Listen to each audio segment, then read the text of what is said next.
Breaking news. Itachi Story Chapter 6 in the final chapter of the Itachi light novel series. So, we left off Chapter 5 with the death of Shisui and the unlocking of Itachi's Mangekyo Sharingan. We also found out how Shisui actually got his Mangekyo Sharingan, and if I'm not mistaken, is the youngest Uchiha ever to unlock his Mangekyo Sharingan, if I'm not mistaken. Well, actually, no, yeah. So, it's up in the air between Itachi and Shisui. I'm gonna lean to Shisui because it was stated that he was a Genin when he unlocked his Mangekyo Sharingan. So if you're going from the age of, Naruto, he was 12. But if you go from, it's clear that the older generation were Genin at a much younger age. Kakashi was the youngest ever to be a Genin, if I'm not mistaken. And then you had Itachi doing his shit at the age of 6. So, yeah, these kids were very young becoming Genin. I don't know how young Shisui was, but if he was anywhere between the ages of 5 to 12, he's the youngest person to unlock his Mangekyo Sharingan at such an age. Now, within Chapter 6 of Itachi's story, Midnight, the day after Shisui's death, Itachi is talking to Sasuke, and although he is distracted by the events of the previous night, as he's talking to Sasuke, the arrival of Anabi, Tekka, and Yashiro Uchiha arrive to inform him of Shisui's apparent suicide. However, once they're informing him of Shisui's apparent suicide, they don't hide their suspicion that Itachi was the person who killed him.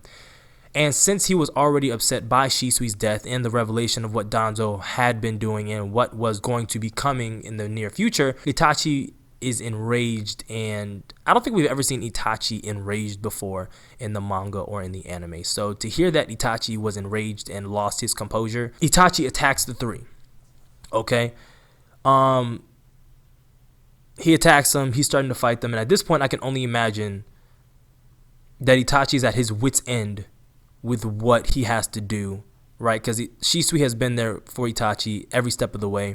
They've basically been planning and bouncing ideas off of each other's heads on plans of how to stop the coup. And to hear that he's dead and he has to do this alone is devastating to him. We read that Itachi is so enraged at this point that he's contemplating killing these men until Sasuke manages to stop him by begging him to let them go, in which he complies. So at this point, it's like he bitched them. He bitched them 110%. There's no reason you are 3 Shinobi Jonin level Uchihas with Sharingans, and you got bitched by one little boy. How old was he when this coup started? When he did the, what was he, 13 at this point? 13, 14? He's 5 years older than, so Sasuke's what, 10? He's 15. You have a 15-year-old boy who's smacking 3 grown-ass men around. That is inexcusable, and you have to go back to Itachi and tell him to run you your ones, because that's disgusting what just happened. But when I read this, I was like, bruh, your whole mission is to stop the coup, and you're letting 4 key players in the plan live. You should have been picking them off one by one throughout the entirety of this story. A coup cannot happen if key players are dead, right? If you cut the head off the snake, the body will follow. Yes, all the Uchiha, well, not all of them, but the main components, if Fugaku dies, Anabi, Tekka, or Yashiro, if 3 of them die, Fugaku's a smart man. He's gonna be like, we don't have enough firepower in the chamber for a coup to be successful. We don't. We have to call it off. And yeah, it's a temporary fix, but within that temporary fix, you can find a long-term solution to help, settle the Uchiha, hatred and the discrepancies. Honestly, although Itachi does apologize for his actions after he's managed to settle himself down, it is clear to Fugaku that Itachi has chosen to side with the Konoha village. Flash forward, at age 12, Itachi has been promoted to the Anbu captain rank so that he will be able to focus on resolving the Uchiha conflict in the same way that Shisui was. The third Hokage wishes to object, because of his unofficial rule that Anbu captains have to be at least 13, but is swayed by DANZO suggesting that they falsify Itachi's age in official documents. DANZO later informs Itachi of all of this. At the age of 12, Itachi is promoted to the rank of Anbu captain so that he will be able to focus on resolving the Uchiha conflict in the same way that Shisui was. The third Hokage wishes to object because of this apparent unofficial rule that Anbu captains have to be at least 13 years or older, but he is quickly talked down by DANZO as he suggests that they falsify Itachi's age in official documents, in which DANZO later informs Itachi of all of this, careful to present it in the best way for them to help the Uchiha. Itachi bluntly asks DANZO, in such a calm demeanor as we know him to possess, why did DANZO kill Shisui? So, this is where we have DANZO in the light novel repeat what he told Shisui. Shisui's plans would have solved nothing. DANZO proceeds to voice other methods Itachi might try, explaining why each would ultimately be a disservice to Konoha. Itachi attempts to leave rather than listen to him, which DANZO interrupts as proof that he has already known the one solution that will work. The Uchiha must be exterminated since the coup cannot be averted. It must be done by an Uchiha, since any appearance that Konoha was involved would incite the other villages' clans into rebellion. Do you see what I'm saying? And it makes complete sense. It's all making complete sense. DANZO's not a stupid man. It makes sense. He is saying if the extermination, the genocide of the Uchiha is done by DANZO or the Root or the third Hokage, it's going to instill fear into the other clans, into the Aburame clan, the Hyuga clan, the Nara clan, the Akamichi clan. It's going to instill fear into all of them, and then fear breeds rebellion. He knows if they are to do it, it's going to destroy all of the Leaf Village. This is when you see Sengaru approach Itachi as he leaves the meeting with DANZO, and he reveals himself as Yoji Aburame, who was briefly teamed with Itachi when he was a Genin, right? And he has been monitoring Itachi on DANZO's orders since that day Itachi entered the academy. Now, guessing that Itachi wants to kill DANZO, Sengaru advises against it, explaining that DANZO has taken sole responsibility for doing too many deplorable things for the sake of Konoha. As one example stated by Sengaru explains that DANZO was the one who leaked the information to the village that Naruto Uzumaki is the current nine-tailed fox's Jinchuriki, giving the villagers somebody to direct their hatred towards after the nine-tailed demon fox attack, which in turn helped them recover from that crisis. Sengaru also points out that until Itachi is prepared to perform such acts as often as DANZO does, killing him would harm Konoha much more than benefit Konoha. Now we flash forward again. Itachi spends the next year, okay? So he's 12, now he's 13. He spends the next year gathering intelligence on the Uchiha because the clan no longer trusts him. And because he is no longer trusted, he is no longer allowed to attend the meetings that are planning the coup. He relies almost exclusively on what he learns from the surveillance footage, Gozu and Mizu, who are two members of Root who alternate duties of impersonating Kage Uchiha, and who thus are better informed. They pass information along to Itachi that the clan will decide a date for the coup at their next meeting. Itachi attends the meeting, tries to convince the clan to stop the coup, as they are grossly overestimating their strength relative to Konoha's. Itachi argues that this course will only destroy their futures, and because Itachi is voicing his concern, not in agreement with them, he's expelled from the room, and this is when Uzumi follows Itachi and encourages him to keep trying to reason with the Uchiha, but he replies that it's too late for that. It's far, far too late at this point in time. It's crazy because nobody in the Uchiha is like, yo, it's almost like it's so hard to think of it like this, but it's like as smart as they are, the Uchiha are claimed to be, it's like they never assumed for a second that the Leaf Village already knew that they were planning a coup, and that Itachi is really trying to save them from a grim fate. They cannot believe, as smart as they are, and this is why there's something mentally off about Uchihas altogether. They could take on DANZO and all of the Root organization, who are all Anbu level shinobi, the third Hokage himself, okay, Kakashi, the copy ninja with a Sharingan, Might Guy with multiple gates, Kurenai, Asuma, Hiyashi Hyuga and all of the Hyuga clan, all of the Aburame clan, the Nara clan, Ino and Choji's clan. Their last names escape me. Sorry. You cannot, and this is the biggest thing. Not all of the Uchiha are fighters. This is a very small pool of Uchiha that are trying to overtake the entire Leaf Village. full of Jonin level shinobi, fodder or not. All of them do not possess a Mangekyo Sharingan. So these are 3 Tomori Sharingan users trying to go up against everybody. That is not a thing. I don't know why they thought this was going to be a good idea. This should have really been a diplomatic battle, but they wanted to go into a full all-out war. This isn't going to look good. I mean, we know how it ends, but it doesn't even sound good on paper. Let's move on with the chapter. Itachi informs the third Hokage and the Konoha Council that the Uchiha have decided to begin the coup in 10 days. The third Hokage is shocked at this matter, which enrages Itachi even more than what he already is. He feels that the time that was bought with Shisui's death was a waste. And the third asks Itachi to delay the clan as best he can while the third reaches out to them.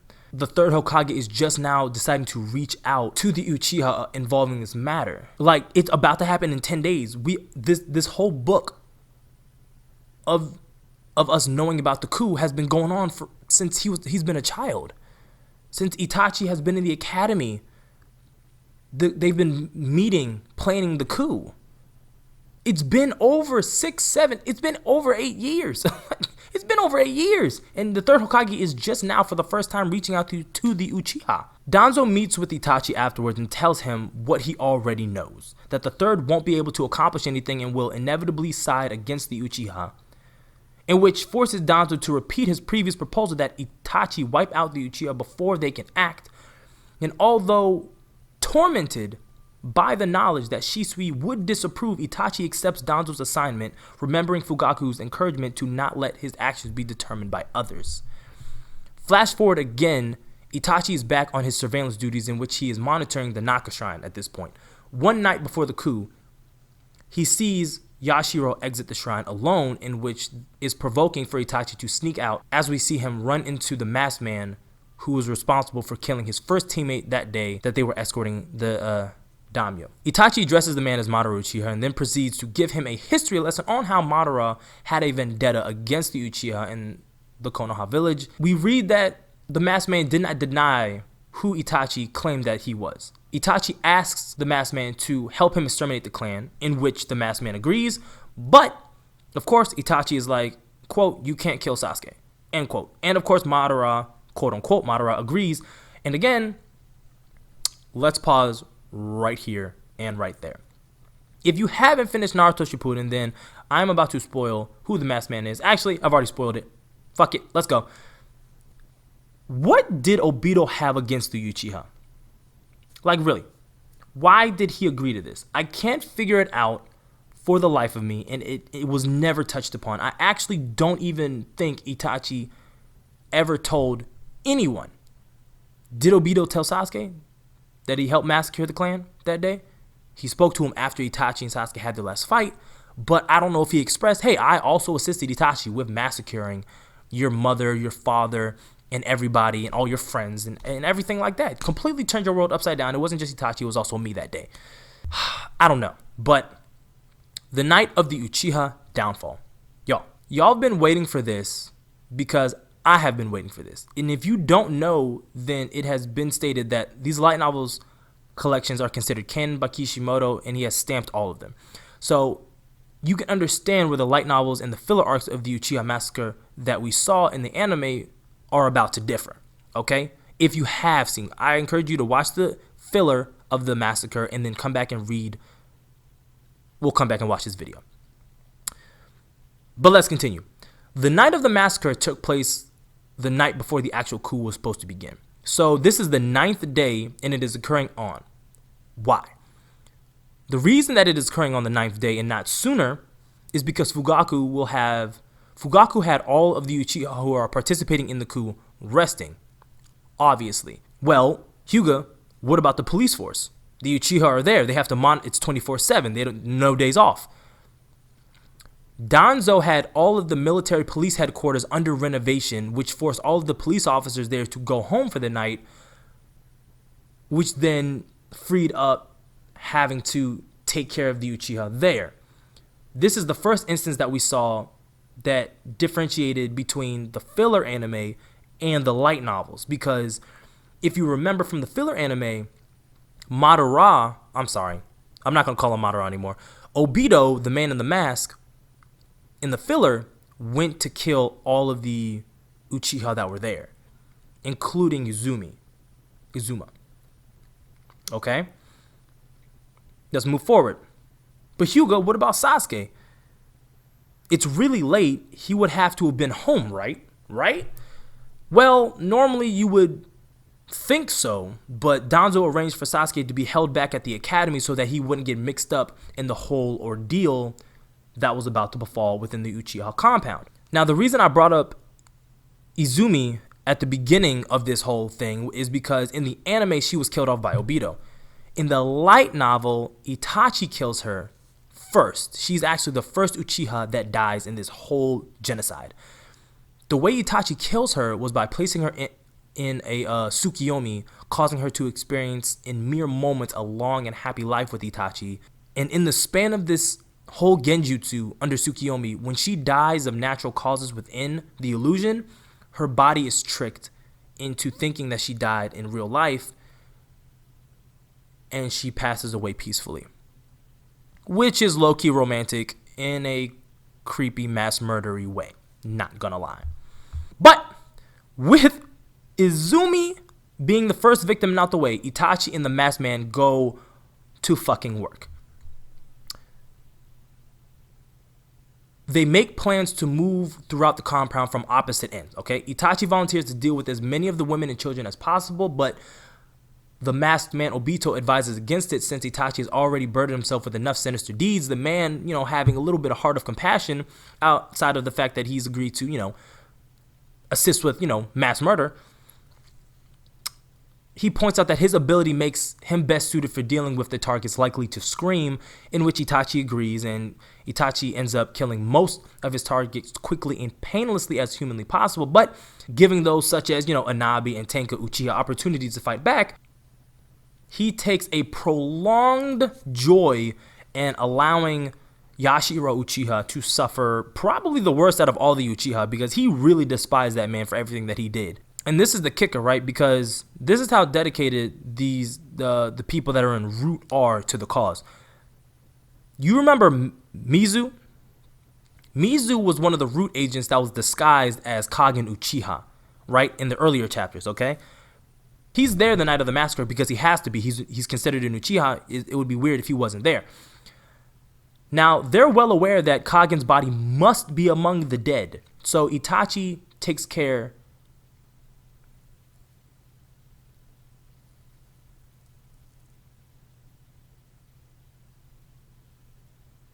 Well aware that Kage's body must be among the dead to be collected, Mizu, who was impersonating Kagen, offers no resistance when he is killed by Itachi. Wow. You couldn't get... Nah, sorry. Hey, look, we're going to have to do a substitution jutsu because we're going to transform this dog, and you can kill the dog, but I'm going to live. I'm not just going to go out just because I'm doing my job. Fuck y'all. Now, at this point, we're not getting like a in-depth timeline of this, so we don't know how long it took. It couldn't have taken long. I mean, it was over and done with by the time dismissal from the academy happened and by nightfall, so maybe a couple hours. But when all the Uchiha except for his parents are dead, Itachi pauses in his mission and watches the entrance into the compound, in which he sees Sasuke beginning to return home and basks in Sasuke's last moments of innocence before he discovers what has happened throughout the entire Uchiha compound. Now, Itachi hurries home ahead of Sasuke and finds his mother and father waiting calmly for him, that we do see in the very, very, very heart-wrenching scene. And I will have those panels up for y'all because I want y'all to know just how heart-wrenching this was for me and for him and for Sasuke when it is all said and done. I don't see how people say Naruto doesn't pull heartstrings, but it fucking does. They do not fight him, which I find it extremely weird because Itachi always claimed that Fugaku would be the hardest person to kill if he was fighting him seriously. The hardest person, okay? But his father offers no resistance. His mother offers no resistance. Itachi apologizes. They do not accept his apology. Instead, Fugaku feels that he owes Itachi an apology, as the clan's actions have driven him to this day and to commit such a heinous act, and that he will never be able to forgive himself for driving his son to commit such an act. I mean, Fugaku regrets that. He regrets that he didn't trust Itachi more, and that he believes Itachi 100%, being so gifted that he could someday become the Hokage, thus reuniting Konoha and the Uchiha clan. Before Itachi kills them, his mother and father ask only one thing from him, in that he look after Sasuke. When Sasuke returns home, he finds Itachi standing over their parents' bodies, and Itachi initiates a plan he has set forth for him to provoke Sasuke to grow into a strong shinobi full of hatred and someday gain enough power to kill him and avenge their family, in the process becoming a hero in the eyes of Konoha and painting the Uchiha in a better light. Itachi agonizes over the things that he must say and do to sever Sasuke's love for him and drive him along this intended path, but he manages to accomplish it, which leads Sasuke to immediately take action against him, using all of his energy and willpower to pursue and attack Itachi before he is able to escape the village. But sadly, Sasuke is only able to scratch Itachi's, headband, forehead protector, his, leaf village symbol of honor that all Chunin Genin get, that symbolizes what village they're from and what represents them. He manages to scratch it, but Itachi fears that Sasuke might also have noticed him cry. Okay, so as he escapes into the night. Now, one of Itachi's biggest fears during this moment is that Sasuke might have seen him crying as he left the village. We all saw that heartbreaking scene as Itachi is fleeing the village after leaving Sasuke in the Uchiha compound.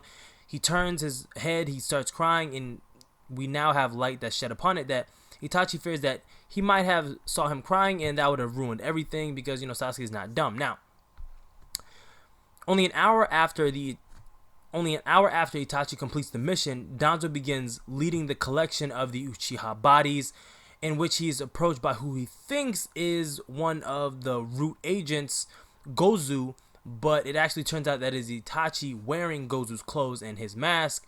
And this is where you see Itachi warn DANZO to do nothing at all against Sasuke. Otherwise, he will share every secret that he knows about the Leaf Village with all of Konoha's enemies. Now, you can say what you want about DANZO, but he did everything he possibly could for the sake of the Leaf Village. And it only took Itachi saying that he was going to spill secrets to stop DANZO from going after Sasuke. Like, that was it. You never saw in the first half of Naruto DANZO try anything against Sasuke ever. Okay, so it was very clear that Itachi knew enough badass secrets to stop DANZO from ever trying to get his hands on Sasuke, right? So, after Itachi meets with DANZO, he also meets with the third Hokage, and after he meets with the third Hokage, he strips DANZO of all his authority for what he drove Itachi to do. And Itachi asks that the third Hokage do everything that he possibly can to look after Sasuke in this time of need. So, the third Hokage isn't only looking after Naruto, he is also now looking after and protecting Sasuke as he grows up. He also informs the third Hokage that he will continue to service Konoha and he will be investigating an organization called Akatsuki. Now, if you never knew before this point, Itachi was a triple agent, okay? He was reporting on things that were happening in the Leaf Village to the Akatsuki, and he was reporting on what was happening with Akatsuki to the Leaf Village, and I'm assuming just in this case the third Hokage, but I'm guessing that ended very abruptly after the third Hokage's assassination by the hands of Orochimaru.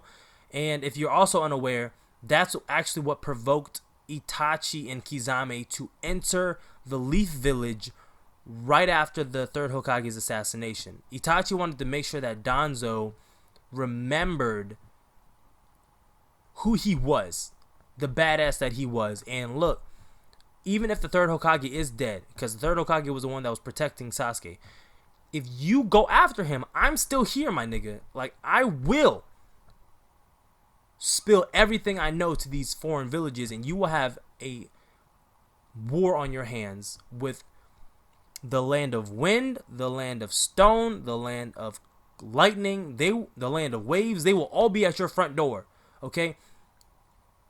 If you have an issue, and this isn't just like an open-ended threat. Like, look at any map from the Naruto universe.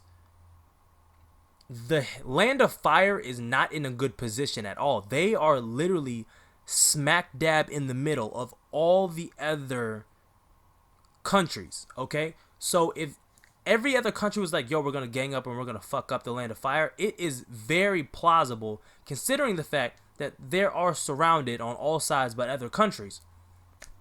But continuing on with the chapter review, last chapter review, we're in the final acts.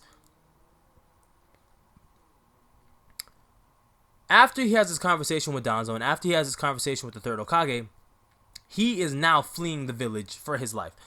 Sugaro follows Itachi as, you know, he's leaving, and he has instructions from Danzo to continue watching him wherever he goes. Itachi is not stupid, okay? Itachi uses Tsukiyomi on Sugaro's bugs. If you have not followed me up to this point, Sugaro is a part of the Aburame clan. So, Itachi uses Tsukiyomi on the bugs that inhabit Sugaro's body and prevents him from moving. Alright? Now, these bugs are like, I mean, I don't even know what to tell you, opponent, about these bugs. But they live within his body, within his bloodstream. So, essentially, if you stop every bug in his body from moving, he can no longer move. Alright? So, this light novel says. This prevents him from moving and making him just a completely easy target for Itachi to light this man Sugaro up with Amaterasu, thus avenging Shisui, because Sugaro killed Shisui after Sugaro's bugs infected him, well, not infected, poisoned him with some, I guess, like a toxin or a poison or a venom or something like that. That was Sugaro's specialty. Now, soon, news of Itachi's actions spread quickly throughout Konoha and labeled him an unprecedented traitor. Shinko Inari and Himuka Suzukaze, who were the second half of the former teammates of Itachi, are particularly saddened by what he has done. Once he has left the village, Itachi approaches the masked man who helped him massacre the village and is now labeled as a criminal such as himself. The man arranges a meeting with Orochimaru, another traitor of Konoha who is also a part of the Akatsuki at this point in time.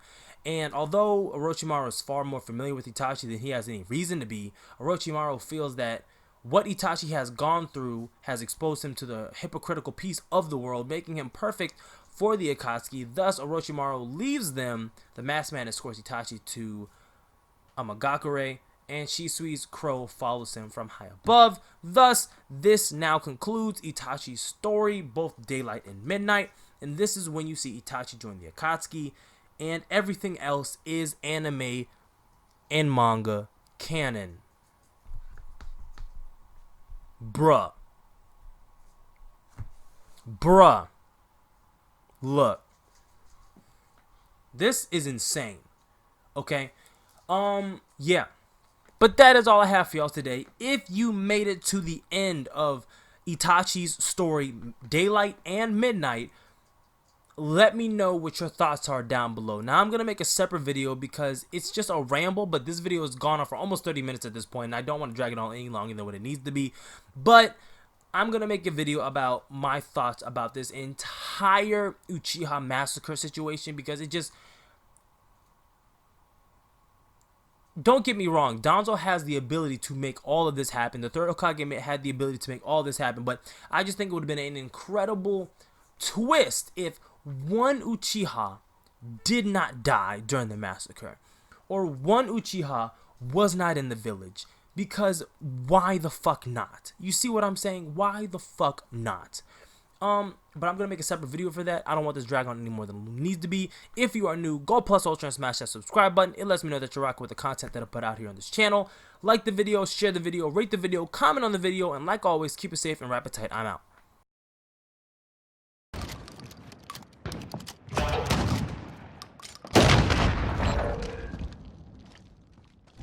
Oh shit, I just fell. Oh fuck. I'm dead. I'm dead. I'm dead. I'm dead. Ah!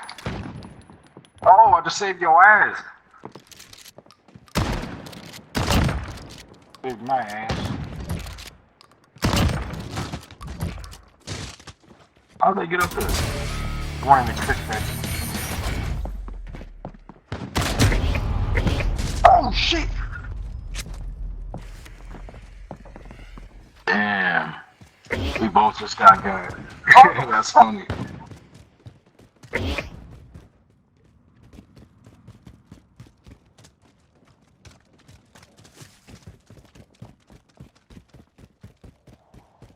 Well, I know you could drop a nuke on ground war. That's just about it, as far as I know. Why is this dude spray painted yellow?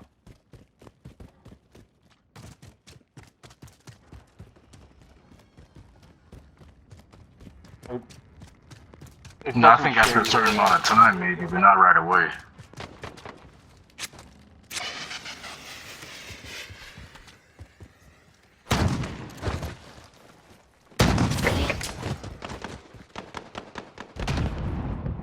Not the one. There's one in the hotel. There's one in the hotel, second floor. Oh, the throwing knife.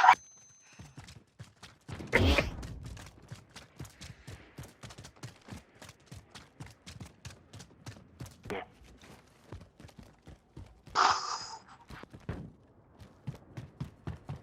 Ah!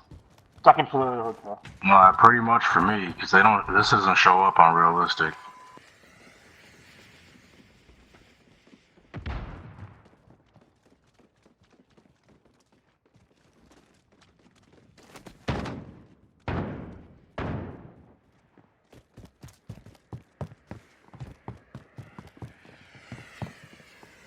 Entrances. There's one in the front, one in the back. God damn it! Oh, okay. Oh, right there it says hostile. Hostile. Yeah. The fucking hotel. Did anybody kill the fucking bitch in the hotel?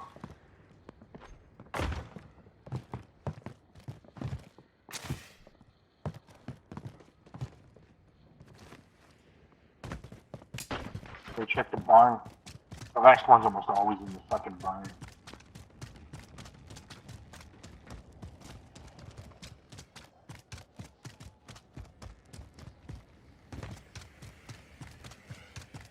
Or they're hiding in the corner. Oh, yep. I see them. Yep. The other one's over here too. Right over near by the silos. Oh. Right by the silos, behind the silos. Never mind, look at it.